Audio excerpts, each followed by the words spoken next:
أعوذ بالله من الشيطان الرجيم بسم الله الرحمن الرحيم ليس البر أن تولوا وجوهكم قبل المشرق والمغرب ولكن البر من آمن بالله واليوم الآخر والملائكة والكتاب والنبيين وآتى المال على حبه ذوي القربى واليتامى والمساكين وابن السبيل والصائلين وفي الركاب وأقام الصلاة وآتى الزكاة والموفون بعهدهم إذا عادوا والصابرين في البأساء والضراء وحين البأس أولئك الذين صدقوا وأولئك هم المتقون۔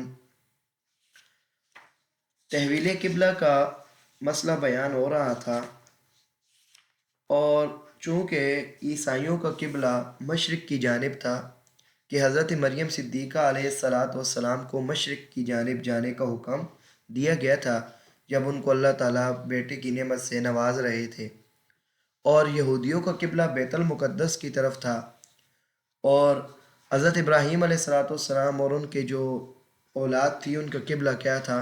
بیت اللہ شریف تھا، یعنی مسجد حرام تھا۔ اب چونکہ ہم ملت ابراہیمیہ پر قائم ہیں اور ہمیں ان کی پیروی کی حکم دیا گیا تھا، تو ہمارا قبلہ کیا ہے؟ قیامت تک کے لیے جو قبلہ اب مقرر ہے، اللہ تعالیٰ کا جو حکم ہے قیامت تک کے لیے، وہ اب مسجد حرام کی طرف متوجہ ہو کر عبادت کرنا ہے، نماز پڑھنی ہے۔ تو یہ اب کیا ہے؟ اس قبلے کے اندر اب نسخ نہیں ہو سکتا، یہی قبلہ قیامت تک کے لیے مسلمانوں کے لیے کیا ہوگا؟ مقرر ہوگا۔ اب جب تحویل قبلہ کا مسئلہ بیان آیا تو بہت زیادہ، چونکہ اہل کتاب ہیں، ان کو لوگ مانتے ہیں، وہ پیر تھے، وہ علماء تھے، لوگ ان کی طرف متوجہ ہوتے تھے، لوگ ان کی باتوں کو مانتے تھے، تو بڑا کیا ہے پروپیگنڈا کرتے تھے قبلہ کی تحویل کی وجہ سے کہ قبلہ انہوں نے کیوں بدلایا ہے۔ تو تحویل قبلہ کا مسئلہ بیان کر دیا، حکمت بیان کر دی۔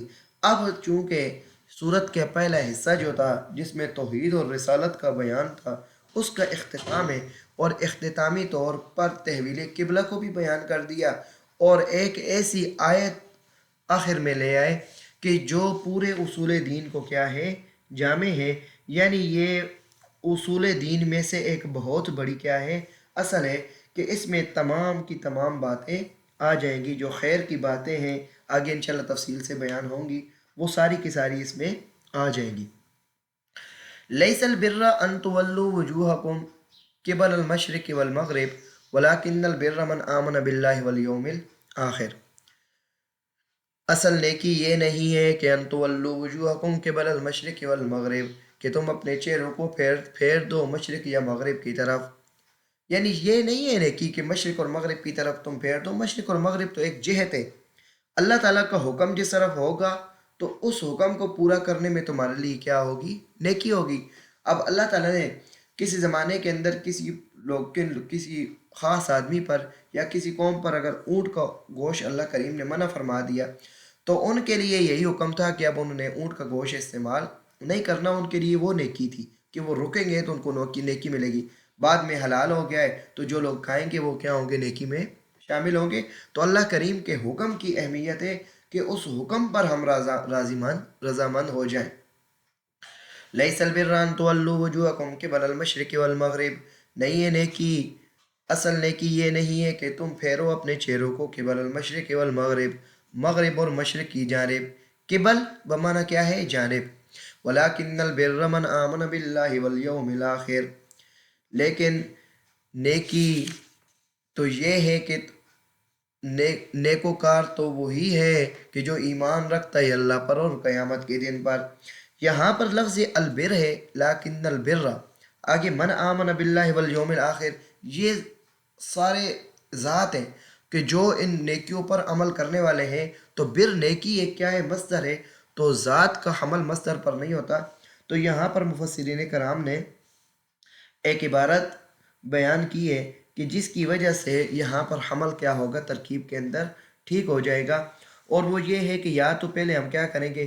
من آمن سے پہلے بر لفظ کیا ہے؟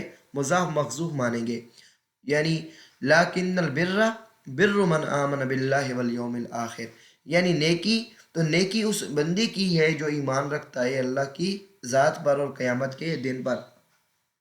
یا اس سے پہلے کلمہ زا کیا ہے؟ محذوف ہے۔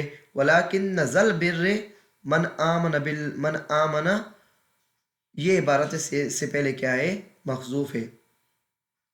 دو عبارتیں بن گئی، لیکن ذل بر من آمن، ولیکن البر بر من آمن۔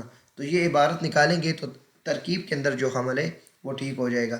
ولیکن البر من آمن باللہ والیوم الآخر، لیکن اصل نیکی تو یہی ہے کہ جو ایمان رکھتا ہے اللہ کی ذات پر، والیوم الآخر اور قیامت کے دن پر، والملائکۃ اور فرشتوں پر ایمان رکھتا ہے، والکتاب اور ساری کتابوں پر ایمان رکھتا ہے، والنبیین اور سارے انبیاء علیہ الصلوۃ والسلام پر ایمان رکھتا ہے۔ تو یہ ایمان کا ذکر آ گیا۔ وآت المال علی حبہ ذوی القربى والیتامى والمساکین وابن السبیل، اور دیتا ہے مال علی حبہ، اللہ کی محبت میں۔ علی حبہ کی جو ضمیر ہے، اس ضمیر کو سامنے رکھیں گے تو ہم معنی کریں گے کہ یہاں پر مال کا دینا جو ہے وہ کون سا مال دینا ہے؟ تو یہاں پر کہتے ہیں علماء کرام، حضرت شیخ مفتی شفیع صاحب عثمانی رحمہ اللہ رحمۃ واسعہ نے بیان فرمایا کہ علی حبہ کے اندر تین احتمال ہیں۔ پہلی بات یہ ہے کہ حبہ کی ضمیر کا مرجع اللہ کی ذات ہے، لفظ اللہ ہے، تو اس کا مطلب یہ ہوگا کہ یہ مال اللہ کی رضا حاصل کرنے کے لیے خرچ کرتے ہیں، کوئی نفسانی غرض نام و نمود اس کے اندر ان کا شامل نہیں ہوتا کہ مجھے لوگ سخی کہیں، مجھے لوگ نیک کہیں، مجھے لوگ نبردار کہیں، مجھے لوگ خان کہیں، فلاں اب میرے ساتھ عہدے لگے کہ بہت بڑا سخی ہے۔ یعنی اللہ کی رضا میں وہ کیا کرتا ہے؟ مال کو خرچ کرتا ہے۔ دوسرا احتمال یہ ہے کہ یہ ضمیر مال کی طرف راجع ہو کہ اللہ کی راہ میں وہ مال خرچ کرتے ہیں کہ ان کا اللہ کی راہ میں وہ مال خرچ کرنا موجب ثواب ہے جو انسان کو محبوب ہو، یعنی وہ مال اللہ کے راستے میں خرچ کرتے ہیں جو ان کو محبوب ہے، ان کے کام کا ہے۔ بیکار چیزیں، پرانی چیزیں، ہماری زبان میں کہتے ہیں ٹوٹی پھوٹی چیزیں جو ہیں وہ ایک پڑی ہوتی ہیں تو وہ کسی مسکین کو دے دو، تو یہ کہتے ہیں اس طرح کی نیکی نہیں ہے، کیونکہ یہ فضول بات چیزیں کیا ہے لوگوں کو دے رہا ہے۔ یعنی اللہ کے راستے میں وہ چیز خرچ کرے جو اس کو اچھی لگتی ہے کہ میں خود یہ پہنوں، وہ دوسروں کو پہنائے۔ لیکن علماء کرام نے فرمایا ہے کہ پھینکنے سے پھر بھی بہتر ہے کہ چلو کسی نہ کسی کے کام آ جائے، بڑی نیکی تو نہیں ہے لیکن چلو کچھ نہ کچھ نیکی کا کیا ہے اس کو اجر ملے گا۔ تیسرا احتمال یہ ہے کہ لفظ آتا کے اندر جو لفظ ایتا مصدر ہے اس کی طرف اس کو راجع کیا جائے تو معنی یہ ہوں گے وہ اپنے خرچ کرنے پر دل پر راضی ہیں، یعنی ایسا نہیں ہے کہ خرچ کر رہے ہیں لیکن اندر اندر سے ان کا دل کیا ہے؟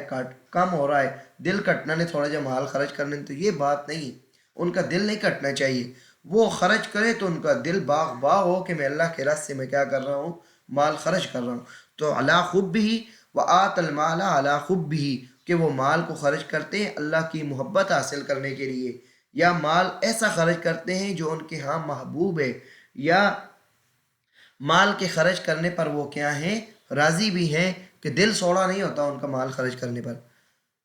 ذوی القربہ، کن کن پر مال خرچ کرنا ہے؟ ذوی القربہ، قریبی رشتہ داروں پر، جو ایک دادے کی اولاد ہے، ایک دادی کی اولاد ہے، جو ان کے قریبی رشتہ دار ہیں ان پر مال خرچ کرتے ہیں۔ والیتامہ، اور یتیموں پر خرچ کرتے ہیں۔ یتیم اس نابالغ بچے کو کہتے ہیں کہ جس کا باپ مر جائے اور وہ مال کا مالک نہ ہو۔ والمساکین، اور مسکینوں پر مال خرچ کرتے ہیں۔ وابن السبیل، اور مسافروں پر مال خرچ کرتے ہیں۔ والسائلین، اور مانگنے والوں پر مال خرچ کرتے ہیں۔ یہاں پر مسکین اور سائل دونوں مسکین ہوتے ہیں، لیکن پہلا مسکین علیحدہ اس لیے ذکر کیا کہ وہ مانگتا نہیں ہے، وہ کیا ہوتا ہے؟ خوددار ہوتا ہے۔ والسائلین، اور دوسرا کیا ہے؟ مانگنے والا بھی اگر اتنا مجبور ہو گیا ہے کہ وہ سوال کر رہا ہے کہ وہ واقعی مجبور بھی ہے تو اس پر خرچ کرنا ہے۔ آج کل تو ہمارے ہاں یہ جو ہے پیشہ بن گیا ہے گداگری۔ گداگری ایک پیشہ بن گیا ہے جس کی وجہ سے پورا خاندان، چھوٹے چھوٹے بچے مسجدوں کے باہر بیٹھے ہیں، سب لوگوں نے کاغذ ہاتھ میں پکڑے ہوئے ہیں اور وہ کیا ہے؟ لوگوں سے مانگ رہے ہیں۔ یہ بھیک مانگنا شریعت کے اندر اس کی اجازت نہیں ہے۔ 2 3 دن لوگ بھوکے رہتے تھے اور وہ کسی سے مانگتے نہیں تھے، تو مانگنا یہ جو ہے شریعت کے اندر اس کی اجازت نہیں ہے۔ خوددار لوگ جو ہیں وہ محنت کرتے ہیں تو کبھی ان کے اوپر مشکلیں آ جاتی ہیں تو اللہ کریم ان کو کیا ہے ترقی عطا فرماتے ہیں۔